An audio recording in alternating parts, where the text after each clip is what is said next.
Gracias, profesor. Ya está, listo, ya empecé a grabar.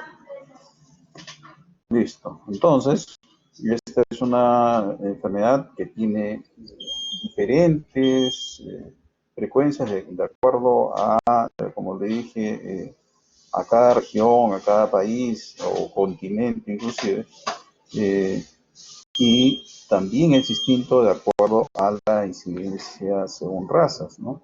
Como vemos, por ejemplo, en Europa está alrededor de 7.89 por cien y en Brasil también está más o menos por ahí. Pero como vemos en Estados Unidos, la frecuencia es mucho mayor. ¿No? ¿Qué factores, qué circunstancias hace que haya más frecuencia en Estados Unidos? Eso todavía no está muy claro y está de hecho por definir. Y vemos también que por razas, ¿no? También hay diferencias, ¿no? Como ustedes ven acá, por ejemplo, en un estudio publicado en el año 2017 en el Reino Unido, ¿no? La frecuencia de los negros en el Reino Unido, o sea, ascendencia negra, estaba alrededor de 32 por 100.000. Y en Estados Unidos más o menos ocurre lo mismo, ¿no? Más o menos la misma frecuencia en cuanto a personas de raza de ascendencia africana. Pero vemos pues que la frecuencia es menor en asiáticos, 4.1, en blancos también es menor. Y miren, en un grupo de nativos norteamericanos la frecuencia también es alta, similar a la raza negra, ¿no? Y los mestizos también están por ahí. Entonces, de hecho, factores raciales influyen también en el desarrollo de la enfermedad. Esta es una enfermedad, como ya sabemos, de personas jóvenes, ¿no? Digamos, el tipo de frecuencia está entre los 15 y los 40 años, pero eso también va a variar en algunas circunstancias y en algunas regiones. Como vemos, por ejemplo, en esta gráfica del mismo estudio publicado en el 2017, el pico máximo en Estados Unidos de prevalencia está en el grupo etario entre los 40 y los 59 años. Pero en un país asiático, Taiwán, este pico está alrededor de entre los 30 y 39 años, ¿no? Entonces, si bien como vemos, la frecuencia es mayor, ¿no? En personas jóvenes, ¿no? Esta tiende a ir incrementándose conforme van pasando los años y hay un pico, pues, mayor, pero, digamos, a menos edad, por ejemplo, en este grupo asiático. Entonces, hay diferencias definitivamente en las edades y también, si vemos, por ejemplo, la prevalencia, ¿no? Por 100.000 habitantes, en Taiwán es 250 por 100.000, pero si vemos en Estados Unidos está alrededor de 120 por 100.000 la prevalencia máxima, ¿no? Entonces vemos que hay diferencias raciales, definitivamente. Es sabido también que la relación mujer-varón está alrededor de 10-1 a nivel mundial. Sin embargo, esto también varía de acuerdo a las poblaciones, ¿no? Un estudio hecho en Latinoamérica, denominado estudio Gladel, la frecuencia mujer-hombre está alrededor de 9-1, ¿no? Similar, digamos, al resto del mundo, ¿no? En líneas generales. Esta es una enfermedad en la cual la mortalidad todavía sigue siendo importante, pero era mucho mayor en etapas en el siglo pasado, ¿no? Y, por ejemplo, hacia los años 50, la supervivencia era de menos del 50% de los pacientes que tenían este diagnóstico a 5 años. O sea, más de la mitad de los pacientes fallecían a 5 años de hacer, de hecho, el diagnóstico. Por diversas razones, el inicio del descubrimiento de nuevos medicamentos, el desarrollo de antibióticos, de vacunas, ¿no? El uso de glucocorticoides, el inicio de inmunosupresores, hizo pues que esta mortalidad disminuyera, ¿no? Pero sigue siendo definitivamente alta, ¿no? Estudios hechos después del año 2000 muestra, por ejemplo, que la tasa estandarizada de mortalidad es de 2 hasta 5 veces más comparado con población que no tiene lupus, ¿no? Entonces, esto es pues una muestra clara, ¿no?, de que la enfermedad sigue condicionando un incremento en la mortalidad de las personas que sufren esta enfermedad.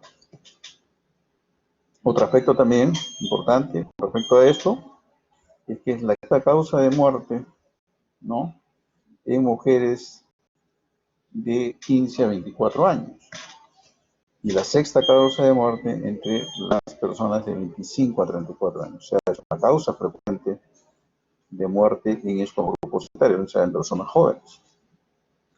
Y miren, en relación con lupus juvenil, ¿no?, de menos de 16 años, ¿no?, menos de 16 años de edad, ¿no?, esta tasa estandarizada es de casi 19 veces más de las personas que no, o sea, de los niños y jóvenes con lupus, ¿no?, tienen 19 veces más de probabilidad de morir que los que no tienen, ¿no? Entonces, estos datos son, pues, como ustedes ven, importantes.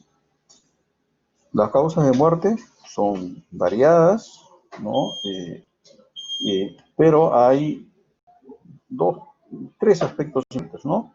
Uno, la actividad de enfermedad, sobre todo al inicio de la enfermedad o en los procesos de activación, en FLARE, y las infecciones, ¿no?, producto tanto de la misma enfermedad como de los tratamientos que condicionan la inmunosupresión.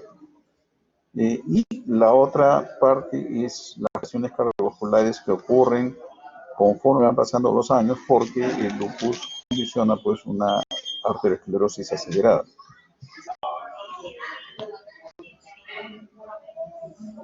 En Perú, el estudio que se desarrolló por médicos del Hospital Almenara, ¿no?, la prevalencia era de 0.05%, ¿no? Entonces, es, como vemos, pues, una prevalencia baja.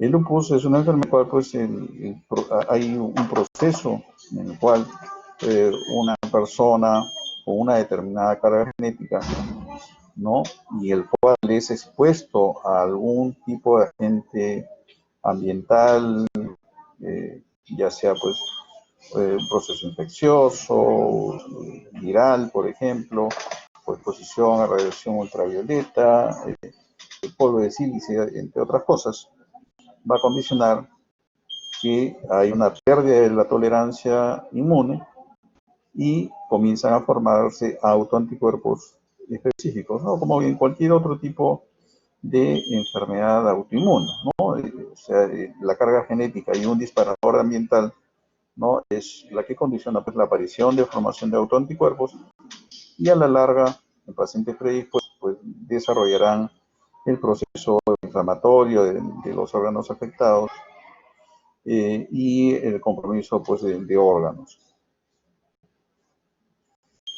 Cuando va desarrollándose pues o va pasando el curso de la enfermedad, las comorbilidades se van haciendo cada vez más importantes y el daño que va ocasionando estos procesos de reactivación o reacción de enfermedad va condicionando incremento en el riesgo de infecciones, arteriosclerosis, como habíamos mencionado, con la consiguiente muerte, y también en algunas circunstancias neoplasias, sobre todo neoplasias de estirpe linfoide.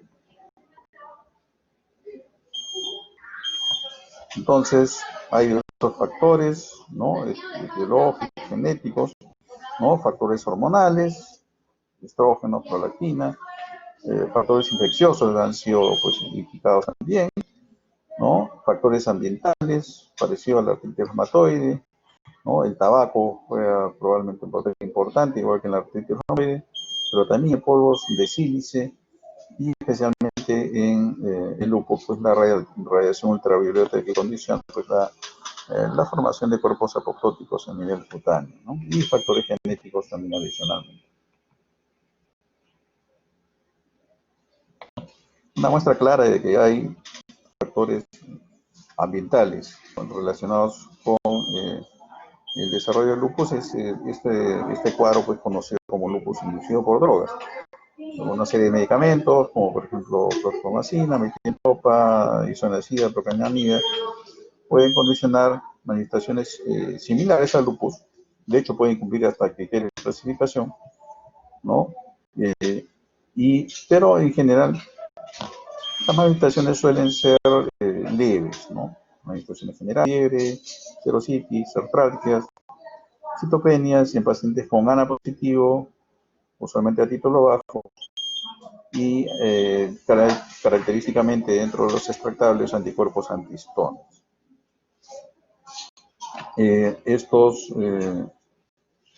Este proceso de lupus inducido por droga tiene un inicio, obviamente la exposición al medicamento, ¿no?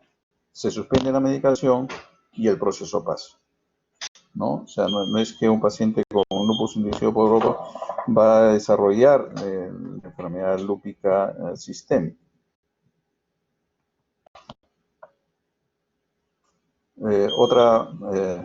Otro aspecto que es importante también mostrar pues es que la carga genética juega pues un papel importante también, y una muestra clara de esto es la concordancia genética, ¿no? La concordancia se refiere a la presencia de la enfermedad, ¿no? De manera simultánea, no simultánea, de manera, digamos, simétrica entre un gemelo con otro, ¿no? Y en este caso, por ejemplo, existe el riesgo de gemelos monocigotos de desarrollar la misma enfermedad hasta en un 57% de ellos, ¿ok? Entonces, casi un 60%, o si lo ponemos, por ejemplo, mitad, ¿no? 50%, ¿no? De las personas que tienen lupus y tienen un gemelo, ese otro gemelo tiene 50% de probabilidad de también desarrollar lupus. A diferencia de los gemelos dicigotos, que esa concordancia va solamente hasta un 9%. Y hay, de hecho, también como vamos a ver diferencias técnicas. Entonces, hay un fondo genético en el cual hay, digamos, una predisposición para desarrollar la enfermedad, y hay la influencia de un ambiental, llámese tabaco, polvo, sobre todo polvo de sílice, y radiación ultravioleta e infecciones, probablemente virales, que van a desencadenar una reacción inmunológica, ¿no? Y esta reacción inmunológica va a condicionar la formación de péptidos, ¿no? O formación o aparición de péptidos que no están normalmente, digamos, expuestos, ¿no? Sobre todo los intracelulares. Esto va a condicionar, ¿no? La formación de anticuerpos, producto de la activación de células dendríticas, ¿no? Que a las finales recibe, digamos, la influencia, la señal de las células presentadoras de antígeno, ¿no? Y esto va a desencadenar una serie de procesos como vamos a ver. Entonces, estas células dendríticas, ¿no? Presentan el antígeno a los linfocitos T.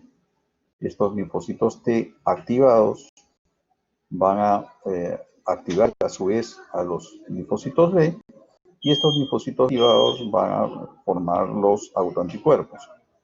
A su vez, estas células dendríticas pueden producir interferón de tipo 1, fundamentalmente interferón alfa, ¿no? Y ese interferón alfa va a activar a su vez a los macrófagos, y estos macrófagos van a producir mayor cantidad de interferón de tipo 1, que a su vez puede también adicionalmente formar otro tipo de moléculas que son activadoras de los linfocitos B, sobre todo esta molécula que se llama el BAF, ¿no? El factor activador de linfocitos B, ¿no? Entonces estos macrófagos producen tanto interferón que va a actuar sobre ellos mismos, ¿no? Para producir mayor cantidad de interferón, pero también a su vez para producir otro tipo de moléculas que van a activar a los linfocitos B, ¿no? Entonces, se plantea pues, blancos terapéuticos justamente para prevenir este proceso de activación.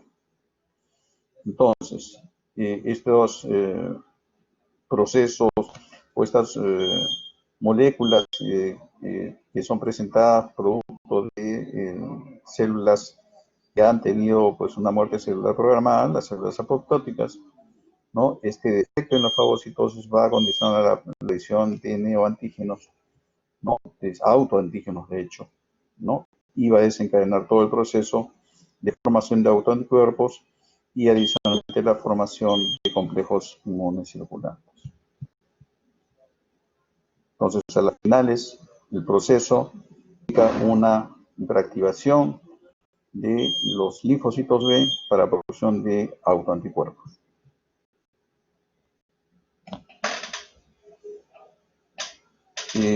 Los criterios de clasificación han sido desarrollados desde, miren, desde hace cuánto tiempo. Hay diversos criterios que han sido desarrollados, ¿no? Y presento estos criterios del año 58 porque ponen un aspecto interesante. Proponen o propusieron manifestaciones mayores y manifestaciones menores, ¿no? Y un punto importante que está indicado acá es, por ejemplo, que ponen fiebre no explicada y prolongada.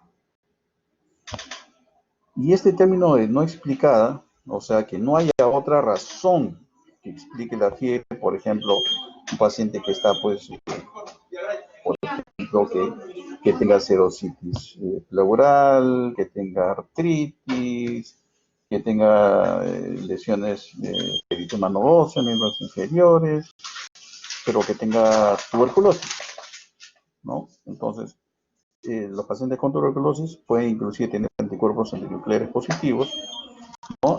Entonces, acá el punto es, ¿no? Que la fiebre no tenga una explicación, que no sea una fiebre inducida por fármacos, que no sea una fiebre provocada por un proceso infeccioso, ¿no? O un proceso tumoral, por ejemplo, ¿no? Entonces, este término de no explicado, o sea, que tenga una explicación, ¿no? Adicional a lo que puede hacer el lupus, a eso se refiere, ¿no? Entonces, este punto es importante y vamos a ver por qué después.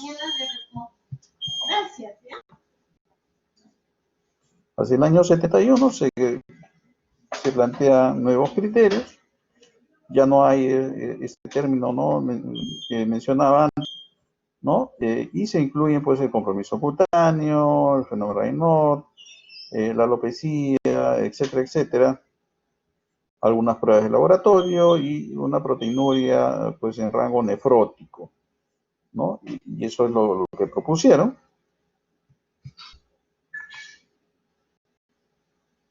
Y después cambió un poco las cosas.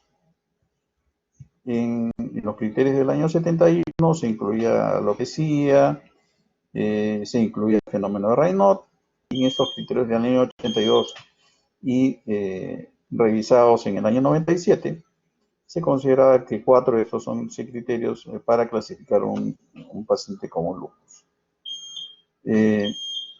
Entonces, los criterios van cambiando con respecto al tiempo.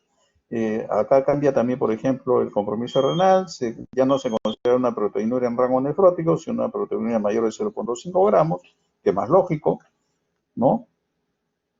Acá se considera leucopenia menos de 4.000, linfopenia menos de 1.500, etc. En pacientes y pacientes que deben tener obviamente anticuerpos nucleares positivos.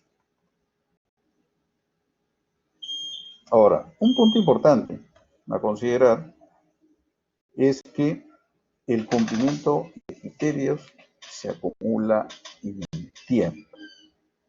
Entonces, en ese estudio, por ejemplo, hacia el año de enfermedad, más o menos la mitad de los pacientes cumple criterios de clasificación y la otra mitad prácticamente no, ¿no? Y más bien ya hacia los 8 años de enfermedad más, ya el 100% de los pacientes, ¿no? Ya cumplen los criterios de clasificación.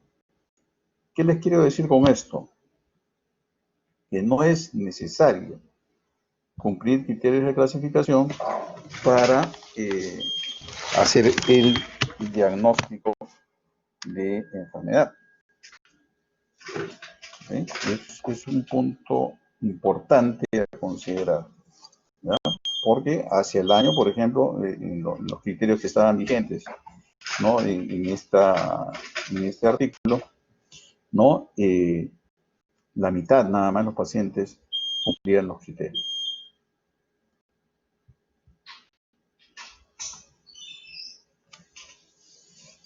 Se hizo nuevos criterios en el año 2012 y la razón por la cual se hicieron estos nuevos criterios es para mejorar la sensibilidad.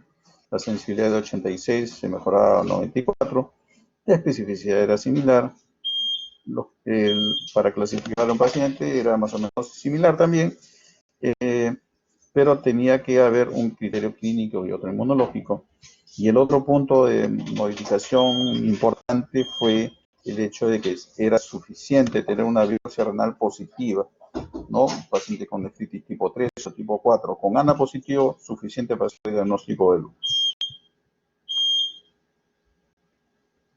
Los otros cambios que se hicieron fue que se volvió a incluir en los criterios del año 2012 la alopecia, que no deja cicatriz, ¿no?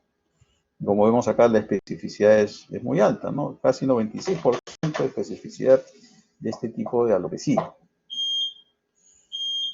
El RAS discoide también es bastante específico, cerca del 94%, pero vemos acá, por ejemplo, que los anticuerpos antinucleares, que es una prueba que es bastante frecuente, ¿no? De ser positiva en los pacientes con lupus, pues la especificidad era realmente baja, no menos del 50% de especificidad. Y eso es una muestra que es como el factor reumatoide, ¿no? Que puede haber otras razones que implican la positividad de este anticuerpo. Es más, en personas sanas puede haber hasta en un 5% de estos criterios, estos anticuerpos. Un punto adicional es que también se expandió los criterios cutáneos, ¿no? Antes era solamente rash malar, fotosensibilidad, rash discoide y se acabó. No existía el lupus cutáneo agudo, ¿no? Entonces, en estos criterios nuevos del año 2012 se incluyeron lupus cutáneo agudo y lupus cutáneo agudo y lupus cutáneo crónico en sus diversas variables, no solamente el rash discoide, sino el lupus hipertrófico, la paniculitis, el lupus mucoso, lupus túmidos, lupus pérnico, ¿no? Como ya hemos mencionado, se vuelve a agregar la alopecia, ¿no? La proteinuria igual, compromiso neurológico, antes era solamente convulsiones y psicosis, y en esta se agrega pues la mononeuritis múltiple, mielitis, neuritis craneal o periférica. Y se varía adicionalmente en el sistematológico con linfopenia ya no de 1500 sino de 1000, ¿no? Y esto fundamentalmente porque era más específico. ¿Okay? Los criterios inmunológicos parecidos, ¿no? Se vuelve a incluir hipocomplementemia y se vuelve a incluir test de Kunz que no estaba presente en los criterios anteriores. Y bueno, y se crearon unos nuevos criterios. Los reumatólogos están medio locos, creo, porque, ¿no? Más criterios nuevamente, ¿no? Entonces, ¿cuál era el sentido de tener nuevos criterios? Fundamentalmente para tratar de mejorar ese diagnóstico en fases más tempranas de enfermedad, ¿no? Como hemos visto, hasta un 50% de pacientes no reúnen criterios de clasificación. Y no nos olvidemos, ¿no?, de que los criterios de clasificación son eso, son para clasificar a un paciente, no son para diagnosticar. ¿Ya? Es un punto que tienen que tener presente, ¿no? Tienen que tenerlo muy claro. Estos criterios no son para diagnosticar. Si bien en la práctica se usa usualmente, pero una muestra clara es lo que les he mostrado, ¿no?, que hay un porcentaje importante de pacientes que no reúnen criterios de clasificación, sobre todo al inicio de la enfermedad. Y esta es la razón por la cual se hicieron estos criterios. Y estos criterios se basaron en puntajes, ¿no? ¿Cuál era más importante? ¿No? Constitucional, se incluía la fiebre, que no estaba incluida en los anteriores, excepto en la del año 71 y en la de 58 también, como hemos visto. Hematológico, leucopenia, trombocitopenia, hemólisis. Si tenía el paciente trombocitopenia y hemólisis, ¿no?, se tomaba el mayor puntaje. Neuropsiquiátrico, mucocutáneo, lo que están viendo acá. Y miren, el lupus cutáneo agudo es el que tenía más puntaje, el subagudo después de 4, alopecia 2. Serositis musculoesquelético con sus diversos puntajes, y vemos acá compromiso renal tipo 3 o tipo 4 tenía 10 puntos. Ok, más o menos nos dice pues que lo que estaba indicando en los criterios anteriores, que era suficiente una biopsia renal positiva tipo 3 o tipo 4 para hacer el diagnóstico, y era suficiente. Complemento, anticuerpos específicos, ¿no? Y acá está el flujograma de cómo clasificar a un paciente. El primer criterio indica que todos los pacientes deban de tener anticuerpos antinucleares positivos, ¿no? Todo paciente debe tener anticuerpos antinucleares positivos. Clasificar a un paciente como lupus de acuerdo a estos criterios 2019. ¿Ya? Entonces, si tiene ANA negativo, no lo consideran como parte del diagnóstico, ¿no? No se debe considerar para diagnóstico, para clasificar, mejor dicho. Entonces, si un paciente tiene manifestaciones clínicas sugestivas y tiene ANA negativo, entonces no clasifica como lupus, aunque pueda tener el diagnóstico, ¿no? Entonces, el paciente sí tiene anticuerpos antinucleares positivos con este tipo de prueba, HEP2, se debe considerar, ¿no?, los criterios adicionales, ¿no? Compromiso articular, compromiso cutáneo, neurológico, renal, etcétera, etcétera. Entonces, acá pone de manera importante, no considerar un criterio si hay una explicación más probable que el lupus.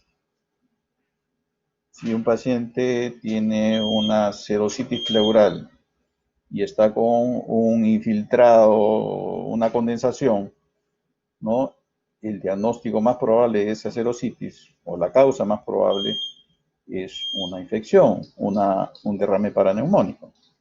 Entonces, a pesar de que tenga serositis, si tiene otra explicación, entonces no considerarla como criterio, ¿no? Y ahí va lo que les estaba mencionando, ¿no? Esta mutación tiene como mejor explicación el lupus o tiene como mejor explicación otro tipo de problema. ¿Ok? Entonces, este es un punto importante a considerar, ¿no? Que tenemos que juzgar si realmente el lupus es la mejor explicación para el problema del paciente. Dice, la ocurrencia de un criterio, por lo menos en una ocasión, es suficiente. O sea, un paciente puede haber tenido artritis hace 10 años, ¿no? Y no volvió a tener artritis. Hay que considerarla como parte de los criterios, aunque no vuelva a haber tenido un problema articular. Entonces, la clasificación del lupus requiere por lo menos un criterio clínico y tener 10 o más puntos. El otro punto es que los criterios no son necesarios que ocurran simultáneamente. Y como ya hemos visto, pues no es así, ¿no? Porque muchas veces, como hemos visto, los criterios se van acumulando en el tiempo. Ok, entonces, estos son los nuevos criterios. Los anticuerpos antinucleares son unas pruebas importantes, ya hemos mencionado definitivamente que sí, ¿no? Sirve para diagnóstico. Los anticuerpos antinucleares sirven exclusivamente para diagnóstico. No sirven para hacer seguimiento del paciente, ¿ya? Solamente sirve para hacer diagnóstico. Un paciente con sospecha clínica de lupus, le pido sus anticuerpos antinucleares, salen positivos, perfecto. Si hoy día sale 1 sobre 320 y el próximo mes sale 1 sobre 640, eso no importa. Eso no importa porque eso no implica necesariamente que el paciente esté mejor o peor. ¿Sí? Entonces sirve solamente para diagnóstico. No tiene ninguna utilidad volver a repetir una prueba de anticuerpos antinucleares en un paciente que ya tiene el diagnóstico.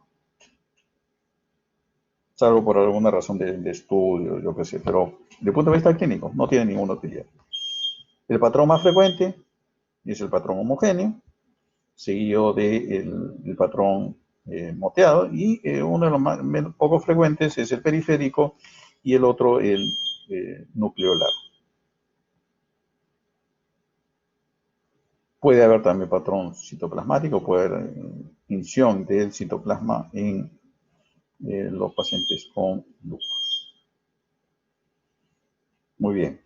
Entonces, pruebas para diagnóstico, anticuerpos antinucleares, también anti-DNA, anti-SM, y el anti-DNA de doble cadena tiene utilidad también para hacer seguimiento. Esta prueba, este anticuerpo sí tiene utilidad a mayor título, usualmente mayor actividad de enfermedad, va disminuyendo los títulos o desaparece los títulos, indica usualmente una evolución favorable del paciente. Consumo de complemento es una manifestación que ocurre en un porcentaje importante de pacientes, sobre todo en aquellos que tienen manifestación severa de enfermedad, sobre todo compromiso renal.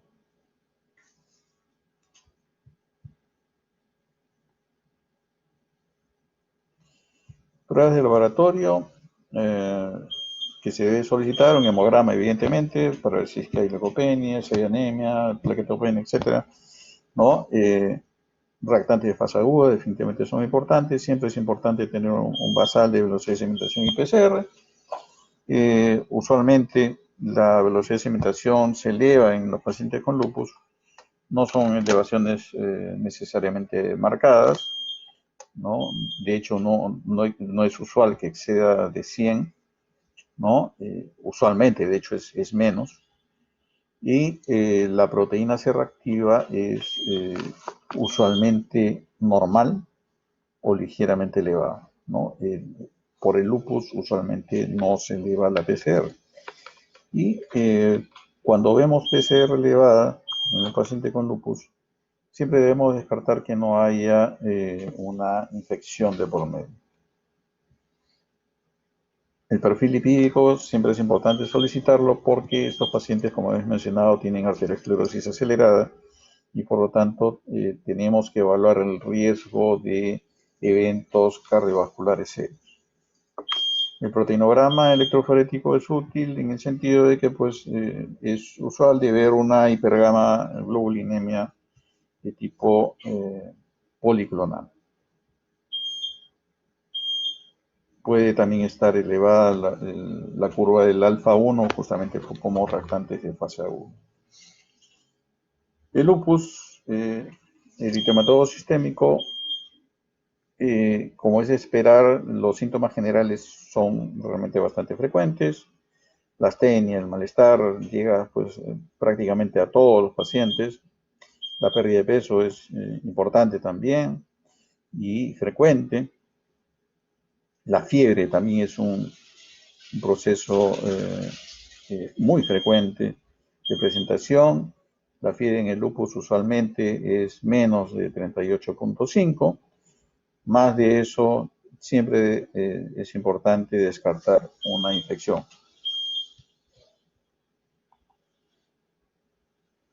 Puede haber manifestaciones del aparato locomotor, evidentemente, artralgia, artritis, deformidades, específicamente la artropatía de Yagut. Puede haber una necrosis isquémica ósea por la misma enfermedad, pero también de hecho como complicación de tratamiento, fundamentalmente glucocorticoides, rupturas tendinosas, puede haber miopatías inflamatorias. Los pacientes pueden también obviamente tener fibromialgia, ¿no? Estas deformidades, ¿no? Es característica de la artropatía de Yagut, y lo característico es que no haya lesiones erosivas a nivel pues, articular. Esto es lo mismo, mucha deformidad sin daño óseo. Las manifestaciones cutáneas muy variadas, hay manifestaciones específicas del lupus y otras inespecíficas, y las específicas son pues el lupus cutáneo agudo, el subagudo y el lupus cutáneo crónico, específicamente el lupus discoide. Y las inespecíficas, pues otras manifestaciones como por ejemplo púrpura palpable, livea reticularis, úlceras cutáneas, etc.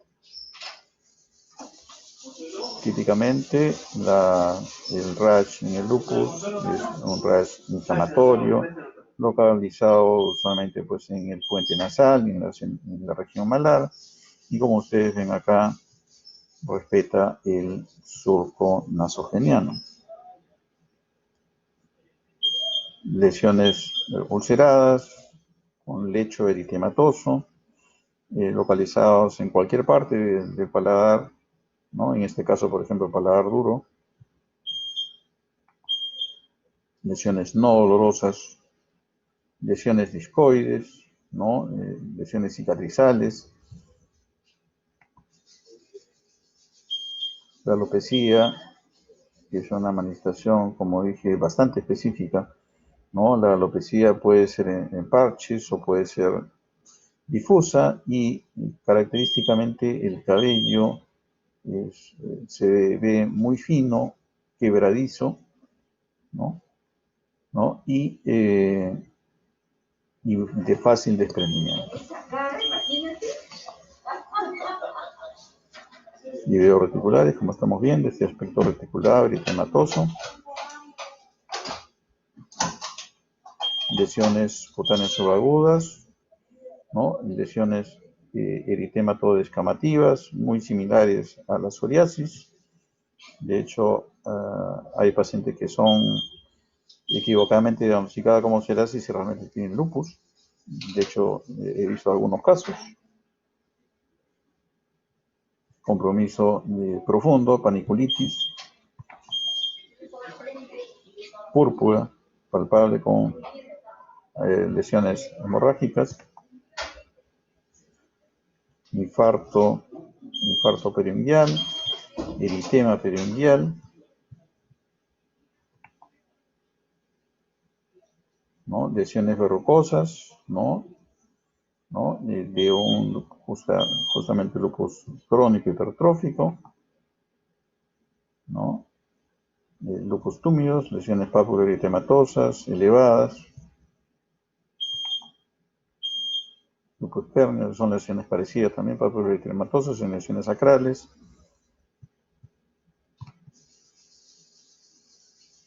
Compromiso renal, hay 6 tipos. La clase 1 es la mesangial mínima, y la 2 mesangial también, pero proliferativa. La clase 3, la proliferativa focal. La clase 4, la proliferativa difusa. La 5, membranosa, y la 6, esclerosal. Las que condicionan mayor riesgo de una enfermedad renal terminal son las tipo 3, pero y sobre todo pues la tipo 4, como ya sabemos que es la forma más severa. En el lupus es fundamental hacer una biopsia renal para definir el tipo histológico y cuál es, digamos, la actividad y sobre todo cuál es la cronicidad, las manifestaciones de cronicidad que tiene el paciente, para ver cuál es la mejor opción terapéutica y cuál es el pronóstico del paciente, ¿no? Entonces hay lesiones glomerulares, proliferación celular, necrosis linfoide, trombos, semilunas, infiltrado leucocitario, ¿no? Y el índice de cronicidad, también lesiones glomerulares con esclerosis glomerular, semilunas fibrosas, fibrosis intersticial, atrofia tubular, ¿no? Acá vemos, por ejemplo, esta es una biopsia de una nefritis de tipo 2, ¿no? O sea, una mesangial proliferativa, ¿no? Acá hay un área focal de proliferación de células mesangiales, ¿no? Y acá vemos un infiltrado, ¿no? Bastante extenso, como ustedes están viendo, ¿no? Comparen estas áreas, estos penachos que se ven normales en esencia. Mire acá, ¿no? Hay una proliferación celular bastante importante. Esta es una creciente, ¿no? Una creciente celular. Esta es una creciente fibrosa, ¿no? Y esta es una creciente fibroepitelial, ¿no? Hay células junto con áreas de fibrosis. Y también acá se puede ver, por ejemplo, adherencia, ¿no? Del glomérulo a la cápsula de Bowman,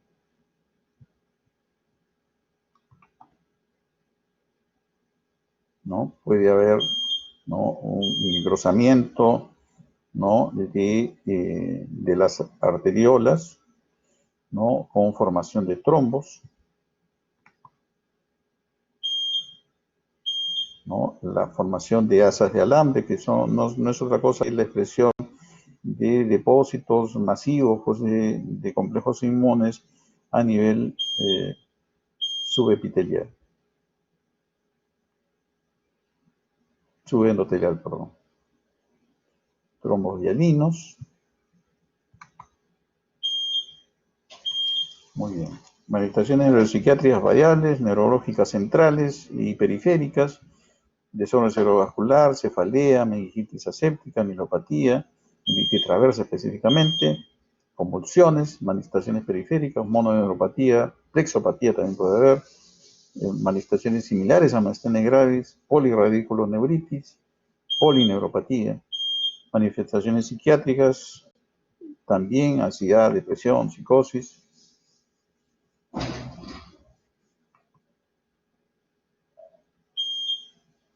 Y es raro que haya un compromiso, digamos, focal, ¿no? Siempre, de todas maneras, el paciente con un compromiso central hay que hacer una resonancia, ¿no? Y podemos ver áreas de hiperseñal que indica, pues, usualmente una vasculitis, pero no es algo frecuente, ¿no? Manifestación vasculitis también, un infiltrado, un exudado algo gonoso a nivel retiniano, los famosos cuerpos citoides, compromiso pulmonar, una variedad, serositis, neumonitis, disfunción diafragmática, hemorragia pulmonar, y de hecho la hemorragia pulmonar es una de las manifestaciones de severidad mayores en el lupus, ¿no? Que puede condicionar una mortalidad también muy alta. Compromiso cardíaco, evidentemente, pericarditis, puede haber también miocarditis y puede también endocarditis. Un cuadro de una serositis,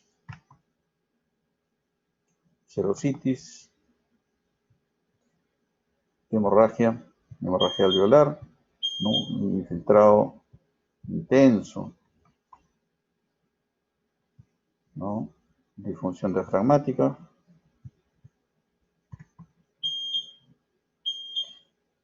Compromiso hematológico, lo que ya hemos visto ya en los criterios. Y tener presente pues que la arteriosclerosis es un fenómeno importante en el lupus, Y tener presente estos datos, ¿no? Hay una ateromatosis subclínica hasta en un 40% de pacientes. En pacientes menores de 55 años, el riesgo de desarrollar una enfermedad coronaria es de hasta 8 veces más que los pacientes que no tienen lupus, las personas sin lupus. Y miren este dato impresionante, ¿no? En personas de 35 a 44 años, el riesgo de tener un infarto de miocardio es 52 veces más con respecto a personas que no tienen lupus, ¿no? Entonces, es un punto que no debemos de dejar pasar. Los pacientes con lupus, pacientes jóvenes, viven a esta edad, ¿no? Tienen un riesgo alto de desarrollar infarto de miocardio. Entonces, un paciente joven que venga a su guardia y que tenga lupus y tiene dolor torácico anterior, ¿no? No debemos de soslayar, ¿no? Y decir,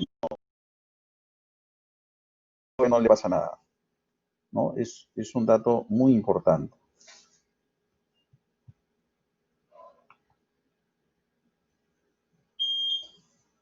En varones hay diferencias, hay algunas diferencias con respecto a las mujeres. Es más frecuente la serositis, es más frecuente el compromiso renal y los marcadores inmunológicos también son más frecuentes entre los criterios inmunológicos que había antes en los criterios de clasificación. La parte, digamos, de mayor severidad en estos pacientes es en la parte renal y hay mayor riesgo de los varones a progresar a falla renal terminal, ¿no? Un riesgo de 5 veces más con respecto a las mujeres. Sin embargo, la mortalidad y la sobrevida son similares tanto en hombres como en mujeres. Y la actividad de enfermedad medida por los diversos métodos de evaluación, estamos hablando del SLIDA y del BILAC, son similares también. Aparentemente también hay una mayor probabilidad de daño, ¿no? O sea, medido por una escala que se llama SLIC. Sin embargo, esta no llega a ser significativa. Entonces, en líneas generales, en varones, entre varones y mujeres, el cuadro clínico es similar. El punto diferente principalmente está en el riesgo a desarrollar insuficiencia renal terminal y mayor frecuencia de compromiso renal y cirrosis. Pero en líneas generales es parecido. Muy bien. Entonces, tratamiento de lupus. El tratamiento es individualizado. Teniendo en cuenta que el lupus pues tiene múltiples manifestaciones clínicas, ¿no?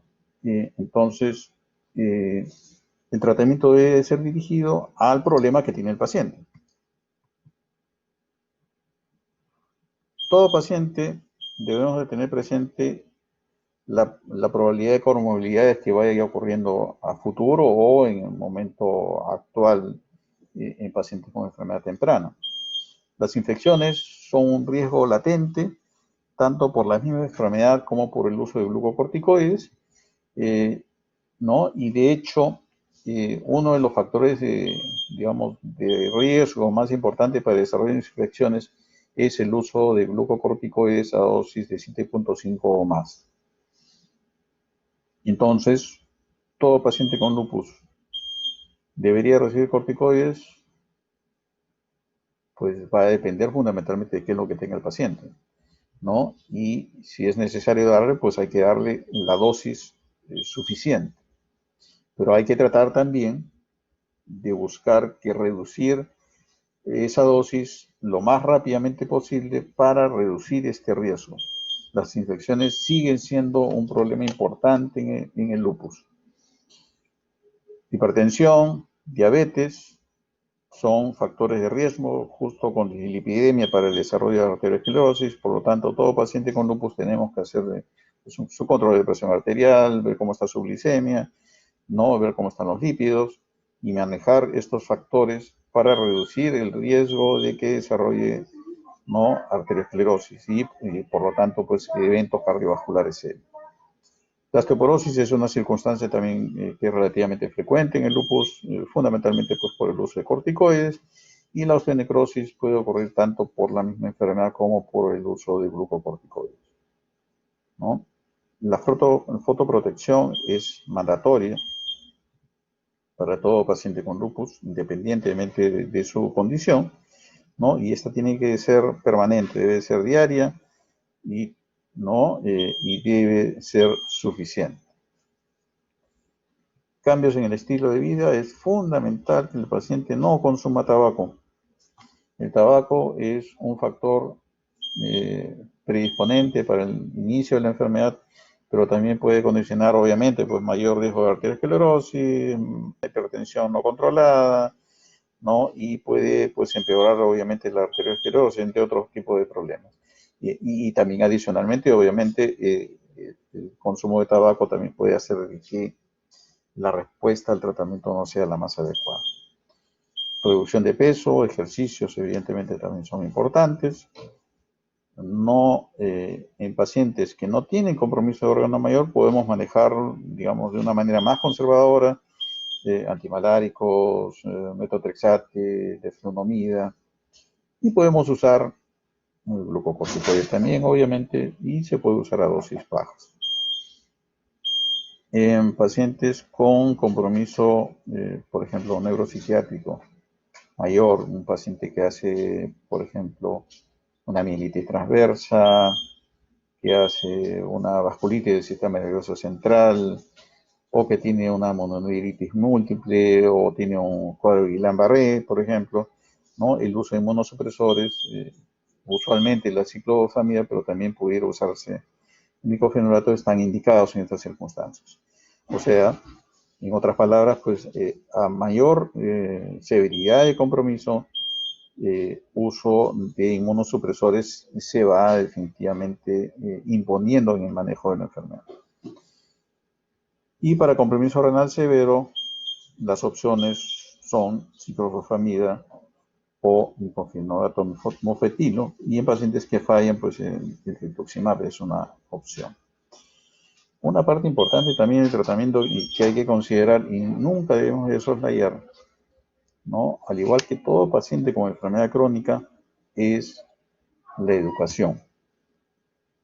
Estamos hablando de todos estos aspectos, ¿no? Y el paciente cómo se va a enterar, ¿no?, de que tiene que ir a sus consultas, cómo se va a enterar de que tiene que usar fotoprotección, cómo se tiene que enterar de que no debe usar tabaco, o que tiene que hacer ejercicios, o la importancia de tomar antimaláricos, ¿no?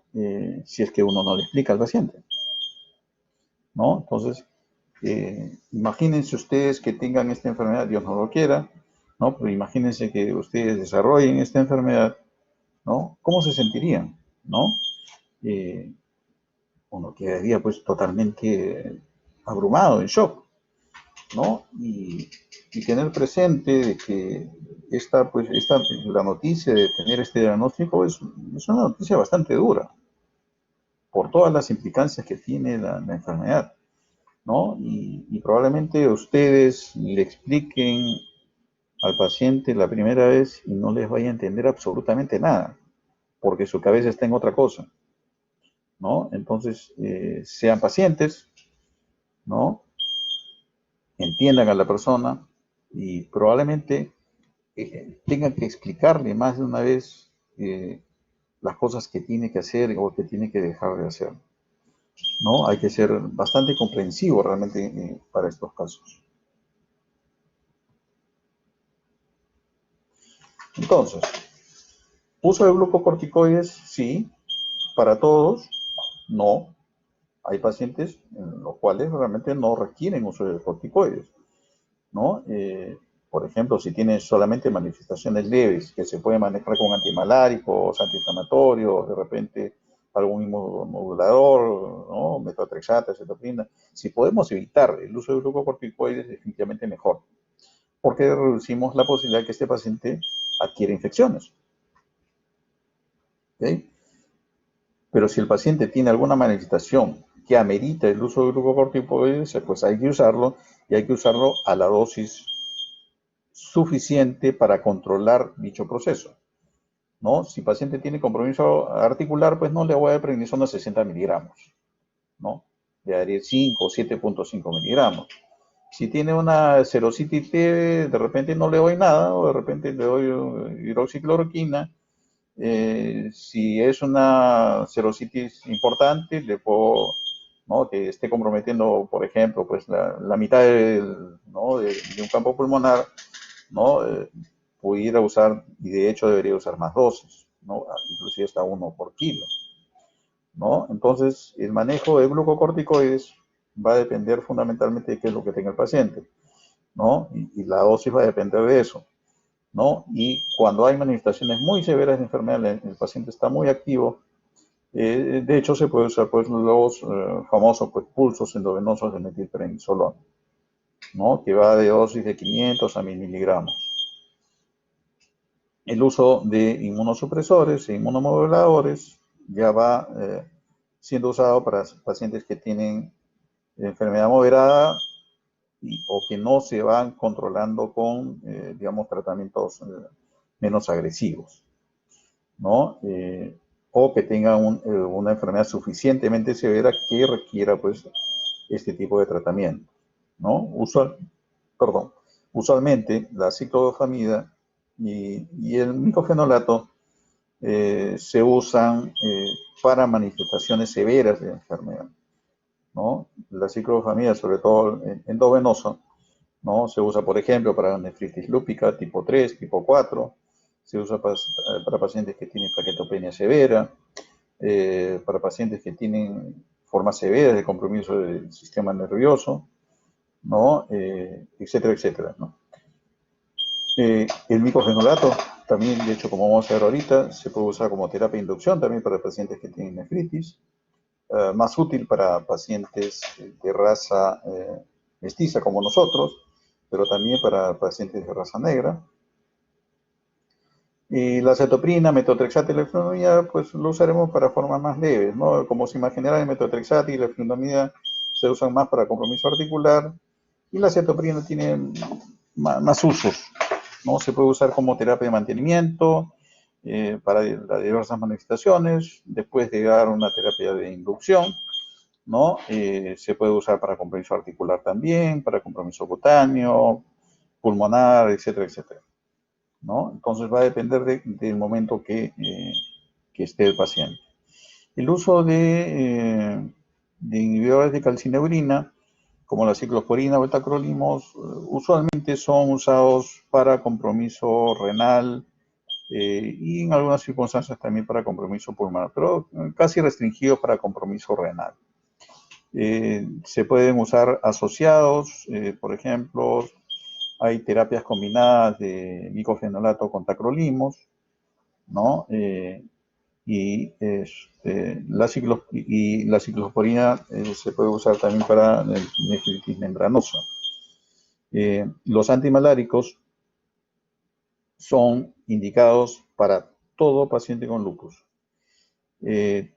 Las razones por las cuales es útil la hidroxicloroquina, aparte de su efecto en pacientes que tienen compromiso articular, también tiene otros efectos porque reduce, ¿no? la frecuencia de reactivación de enfermedad y también se ha visto pues que los pacientes que toman la hidroxicloroquina tienen menos riesgo de mortalidad, ¿no? Entonces, todo paciente con lupus, independientemente de lo que tenga, de su manifestación, debe de recibir hidroxicloroquina como base y debe tomar la hidroxicloroquina de por vida. De por vida. El tratamiento con agentes biológicos restringido usualmente para pacientes con enfermedad moderada a severa. El rituximab usualmente dado para pacientes que tienen compromiso renal, por ejemplo. En líneas generales, entonces, el lupus debe ser tratado inicialmente para la fase aguda con una terapia de inducción, dependiendo de cuál sea el problema que tenga el paciente, ¿no? De inducción de remisión. Y después lo que tenemos que buscar es una terapia de mantenimiento, ¿no? Para justamente evitar estos procesos de reactivación, ¿no? Ese es, digamos, el reto principal en el manejo de esta enfermedad. Podemos conseguir, ¿no? Una remisión, ¿no? Pero a veces es un poco más difícil conseguir que la enfermedad se mantenga controlada, tanto por el hecho de la misma enfermedad como por el hecho de que a veces el paciente ya se siente bien y deja de tomar su medicación. ¿Okay? Entonces, en lo posible, ¿no? Si usamos glucocorticoides, bajar la dosis lo más pronto que se pueda, ¿no? Sin condicionar en reactivación, obviamente, ¿no? Y eventualmente suspender los glucocorticoides. Pero la hidroxicloroquina nunca debe de retirarse. Por último, voy a mostrarles esta guía para el manejo de nefritis lúpica para que vean, ¿no? cómo se maneja esta enfermedad, ¿no? Por ejemplo, si tomamos en consideración que sea un paciente de origen africano o hispánico, como dicen los norteamericanos, en este caso nosotros mestizos, el micofenolato podría ser preferible a la ciclofamida, ¿no? Porque pudiera ser, digamos, más eficaz. Si estamos hablando de una nefritis tipo 3 o tipo 4, asociar un inmunosupresor a la terapia con glucocorticoides, ¿no? Impulsos endovenosos, metilprednisolona usualmente, ¿no? Y usar prednisona 0.5 a 1 miligramo por kilo por día. Y considerar la dosis de 1 miligramo por kilo por día de prednisona siempre y cuando se vean crecientes celulares, ¿no? O sea, no todo paciente con lupus que tenga una nefritis tipo 3 o tipo 4 debemos de darle 1 miligramo por kilo. Debemos de darle 1 miligramo por kilo siempre y cuando en la biopsia renal se observen crecientes.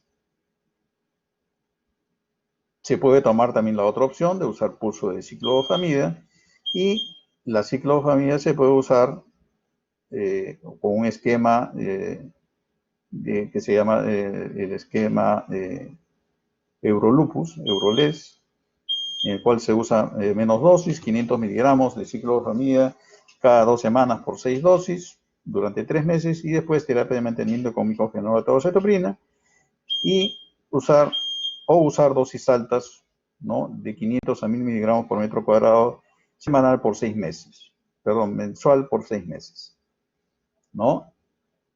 Y considerar el uso de esta ciclofamida a dosis bajas en pacientes que tengan ascendencia europea, o sea, caucásicos, ¿no? ¿Y por qué razón? Porque justamente el estudio de Eurolupus fue hecho fundamentalmente, casi eran cerca del 90% de los pacientes eran de raza caucásica.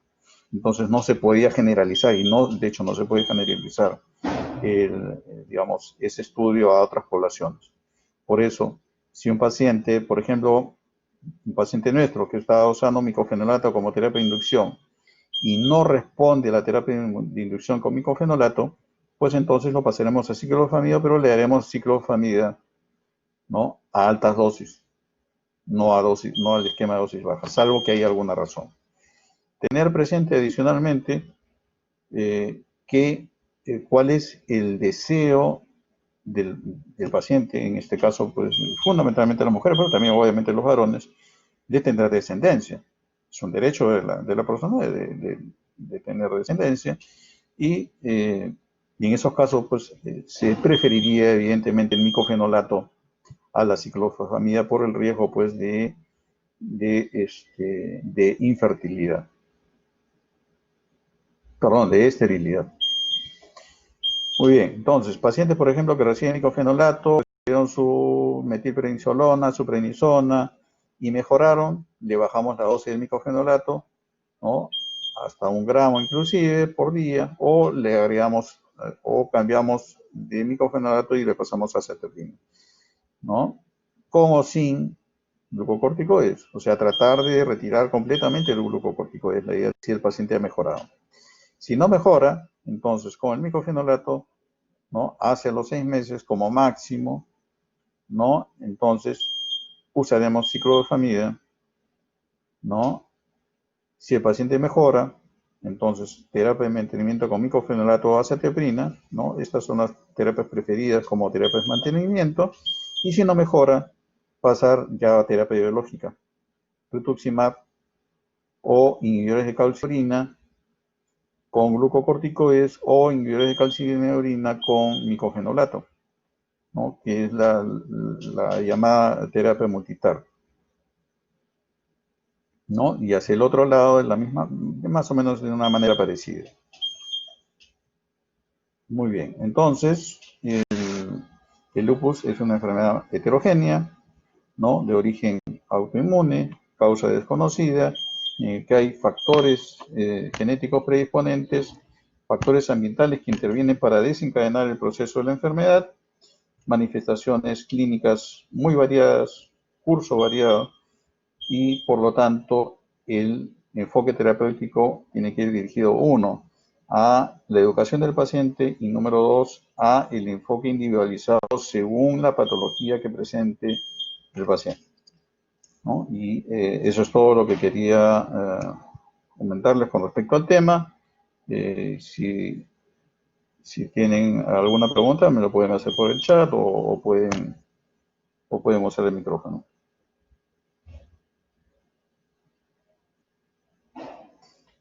Sí, Milán Joel Vargas. Sí. En el caso de que la paciente tuviera un síndrome de Cushing debido a usar fármacos como prednisona, en ese caso, y tuviera lupus, ¿qué tipo de medicación debería hacer para la paciente? El, el síndrome de Cushing definitivamente es secundario al uso de glucocorticoides, ¿no? Y inclusive dosis tan bajas como 7.5 miligramos que pueden producir Cushing. Entonces, el punto acá es, necesita el paciente glucocorticoides, si el paciente lo necesita y sabemos que va a desarrollar el Cushing, pues tenemos que informarle, ¿no? Estos son los efectos que usted puede tener, ¿no? Estos efectos son transitorios, ¿no? La dosis que usted va a recibir es de tanto, ¿no? Y trataremos de bajarle la dosis lo más rápido posible. Obviamente el paciente tiene todo el derecho a decir, doctor, yo no deseo tomar esto, y de hecho pasa, ¿no? Es su derecho, o sea, tú no lo puedes obligar, ¿no? Por más que tú digas, no, sí, que usted necesita esto. O sea, uno cumple con informarle al paciente cuál es la situación que tiene, y de acuerdo a esa situación, el paciente tomará su decisión, ¿no? En ese caso, lo que tú tienes que buscar fundamentalmente, si desarrolla el Cushing, pues es buscar la manera de reducir la dosis, ¿no? Y usar pues, ahorradores de esteroides, ¿no? El metotrexate, la azathioprina, el mismo micofenolato, ¿no? Tienen ese objetivo, ¿no? De reducir la dosis del medicamento, ¿no? Pero no hay un tratamiento que tú puedas dar para que no tenga Cushing. El Cushing va a ocurrir. No sé si eso responde a tu pregunta.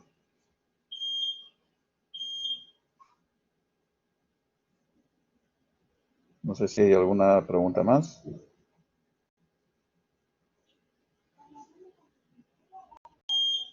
¿No? Ok. Si no hay ninguna otra pregunta, les agradezco por su atención y pues nos vemos en cualquier momento. Cuídense mucho.